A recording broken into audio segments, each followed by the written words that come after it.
سلام به همه. ماه مارس است و در طول ماه مارس همه ما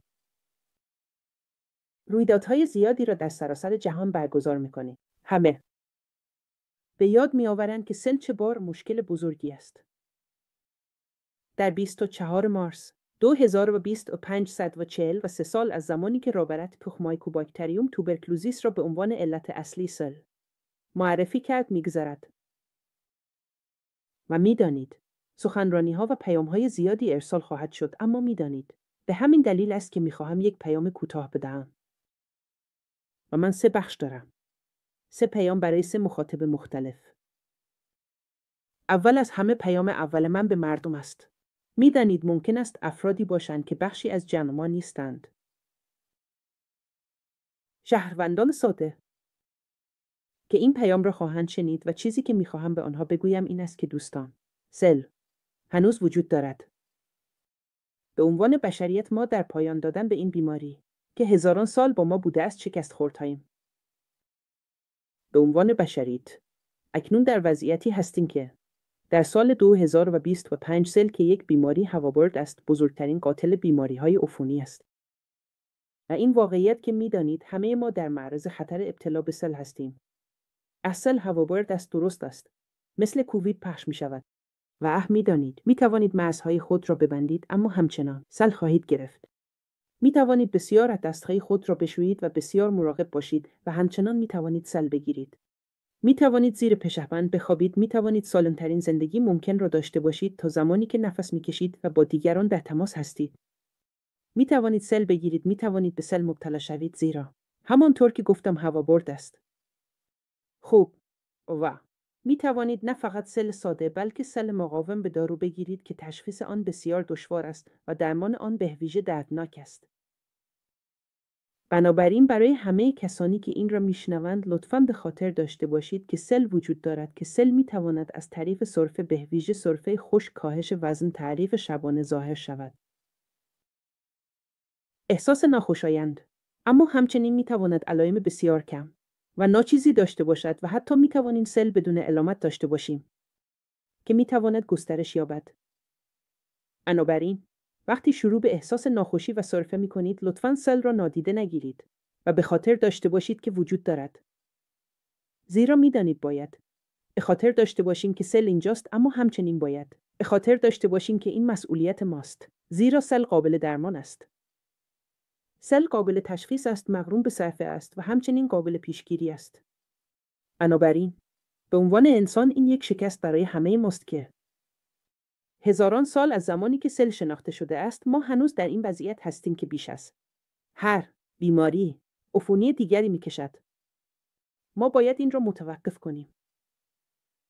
پیام دوم من برای همه ما این است که تلاش کنیم و سل را در این جهان پایان دهیم. به همکاران و دوستانم، پزشکان، پرستاران، آزمایشگاه‌ها، تکنسین‌ها و کارکنان، مدیران برنامه سل، کارکنان بهداشت جامعه داروسازان، اپیدمیولوژیست‌ها، داوطلبان، جامعه مدنی و جوامع مدافعان، تکنسین‌ها و وزرای بهداشت و اعضای دولت، افرادی که به پیشبرد این برنامه برای پایان دادن به سل ادامه می‌دهند. این کار آسان نیست. سل و کارهای ما لزوماً درخشان‌ترین‌ها نیستند. و مطمئناً ما اغلب پاداش‌هایی که باید دریافت کنیم را نمی‌گیریم. گاهی اوقات ادامه دادن بسیار دشوار است زیرا با چالش‌های زیادی روبرو می‌شویم. ما از دوران کووید عبور کردیم. کووید ما را سالها به عقب برد و ما بهبود یافتیم. کشورهایی وجود دارند که پاسخ به سل در آنها پیش می‌رود. علیرغم جنگ و درگیری، کار و شجاعت افرادی که با سل مقابله می‌کنند، باور نکردنی است. اکنون در برخی از نقاط جهان، در بسیاری از نقاط جهان با یک درام دیگر روبرو هستیم. ایجاد شده توسط این واقعیت که ایالات متحده کمک‌هایی که توسط ایالات متحده برای سلامت و سل ارائه می‌شود در حال مسدود شدن و بررسی است. و می‌دانید ما که بزرگترین اهدا کننده در حوزه سل هستیم این به وضوح تأثیر زیادی دارد. برخی از برنامه‌ها و پیش‌بینی پذیری تلاش‌ها. اما می‌خواهم از همه ما درخواست کنم. می‌دانید چه زمانی برای ما مقابله با سل آسان بود؟ چه زمانی پولی که نیاز داشتیم را داشتیم؟ هرگز. چه زمانی به رسمیت شناخته شدیم؟ هرگز. چه زمانی توانستیم سل را در اولویت بسیار بالا قرار دهیم؟ هرگز. بنابراین به نوعی ما به تمام این درام‌ها عادت کردهایم و باید ادامه دهیم و باید به جلو فشار بیاوریم زیرا ما این کار را برای خودمان انجام نمی‌دهیم. ما این کار را برای افرادی که به سل مبتلا هستند و سعی می‌کنیم به آنها کمک و حمایت کنیم انجام می‌دهیم. و برای ما این است. می‌دانم که از طرف همه شما و همکارانم در مشارکت توقف سل صحبت می‌کنم. این یک وظیفه بسیار شریف است زیرا ما صدایی هستیم که از آنها حمایت می‌کند. بسیار برای بیستاها، بسیار برای کسانی که دیده نمی‌شوند. پس لطفاً با وجود تمام این سختی‌ها بیایید سربلند بایستیم. قوی بایستیم. و تسلیم نشویم. پیام سوم من به افرادی است که به سل مبتلا هستند. 10 میلیون کودک، زن و مردی که هر سال به سل مبتلا می‌شوند. ما اینجا هستیم تا سعی کنیم به شما کمک کنیم. ما اینجا هستیم تا بهترین کاری که میتوانیم انجام دهیم تا اطمینان حاصل کنیم که شما به همان تشخیص، درمان، پیشگیری و مراقبت دسترسی دارید بدون توجه به اینکه کجا به دنیا آمدید، بدون توجه به اینکه فقیر هستید، بدون توجه به رنگ دین شما. ما اینجا هستیم تا اطمینان حاصل کنیم که شما تشخیص داده میشوید، درمان میشوید و زندگیتان بهتر میشود. ما شما را رها نخواهیم کرد. ما به راه خود ادامه خواهیم داد. و من از شما یک درخواست دارم. وقتی از این بیماری وحشتناک خلاص شدید ما را رها نکنید و به کار بپیوندید. همانطور که تمام شبکه‌های جامعه مدنی و جوامع و نجاتی یافتگان از سل که اکنون داریم چالش ما دریافت کنندگان کمک‌های تسهیلاتی و هزاران نفر دیگر در جنبش سل فعال بمانید. نه برای ما بلکه برای میلیون‌ها نفری که پس از شما با سل مواجه خواهند شد. میدانم که این بیماری آسان نیست. میدانم که انگ وجود دارد. میدانم که انزوا وجود دارد. میدانم که گفتن این از اینجا در ژنو برای من آسان است. قلب من با همه شماست و به تک تک شما فکر میکنم اگر بتوانم اینطور بگویم، البته به صورت استعاری.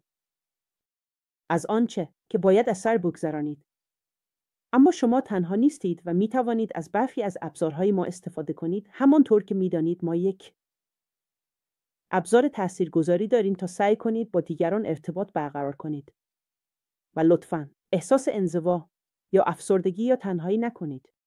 ما در نزدیکی شما هستیم و حتی بیشتر خواهیم بود. میخواهم با گفتن این برای همه ما پایان دهم. برخی از ما سالها و سالها اینجا هستیم و گاهی اوقات ناامید کننده است. زیرا ما به سرعت ممکن پیشرفت را نمیبینیم. اما پیشرفت زیادی وجود دارد و ابزارهای جدیدی در حال ظهور هستند و تحقیقات و توسعه در حال شکوفایی است. ما اکنون با مشکل تأمین مالی مواجه هستیم، اما از آن عبور خواهیم کرد. و من به دولت‌هایی که قبلاً برای استفاده از منابع ملی خود وارد عمل شده‌اند تبریک می‌گویم. و برای کاهش وابستگی بیش از حد به اهدا کنندگان. این آینده است. شما باید به سلامت شهروندان خود اهمیت دهید. ما که در جنبش مبارزه با سل درگیر هستیم اینجا خواهیم بود تا حمایت کنیم. ما از رویای خود که داشتن جهانی بدون سل است دست نخواهیم کشید. و می‌دانیم که می‌توانیم این کار را انجام دهیم. و همه با یک صدا می‌گوییم بله، می‌توانیم به سل پایان دهیم. متشکرم.